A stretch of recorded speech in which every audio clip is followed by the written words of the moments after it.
জীবনটা বরকত। তোমার মতো তুমি চইল না, অসৎ বন্ধুর মতো তুমি চইল না, কষ্ট পাইবা। কোরআনুল কারীমের মধ্যে আছে কিয়ামতের দিন আল্লাহ বলবেন ফেরেশতাদেরকে, উহশুরুল্লাযীনা যালামু ওয়া আযওয়াজাহুম ওয়া মা কানু ইয়াবুদুন মিন দুনিল্লাহ ফাহদুহুম ইলা সিরাতিল জাহিম। কিয়ামতের দিন আল্লাহ বলবে, ফেরেশতারা হাসরের এই ময়দান থেকে প্রত্যেকটা পাপীকে আরো দুইজন সঙ্গী সহ একসাথ করো, তিনজনকে একসাথ করো। এক পাপী, দুই ওয়া আযওয়াজাহুম, ওই পাপ কাজটি তার সঙ্গী যে ছিল, যার সঙ্গী হয়ে যার সঙ্গ নিয়ে সে এই গুনার কাজটা করত, ওরও একসাথ করো।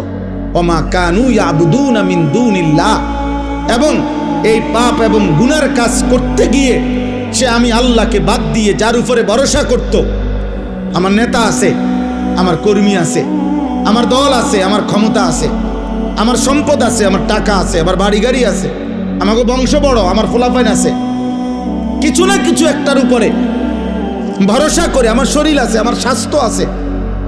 আল্লাহর কসম, প্রত্যেক পাপী, আমি কিংবা তুমি, পাপ করার মুহূর্তে তার একটা না একটা আস্থা আছে কারো উপরে, আল্লাহকে বাদ দিয়া।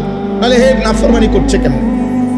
আল্লাহ বলবেন ফেরেশতাদেরকে, ওরও ডাকো, এই তেনো নাফরমানকে একসাথ করো, পাপী, পাপীর সঙ্গী, এবং পাপ কাজে সে যার উপরে ভরসা করছে, যার উপরে নির্ভর করছে। আল্লাহ বলবেন ফেরেশতারা তিনটা নাফরমানকে একত্র করে ফাহদুহুম ইলা সিরাতিল জাহিম, জাহান্নামের রাস্তা দেখায়।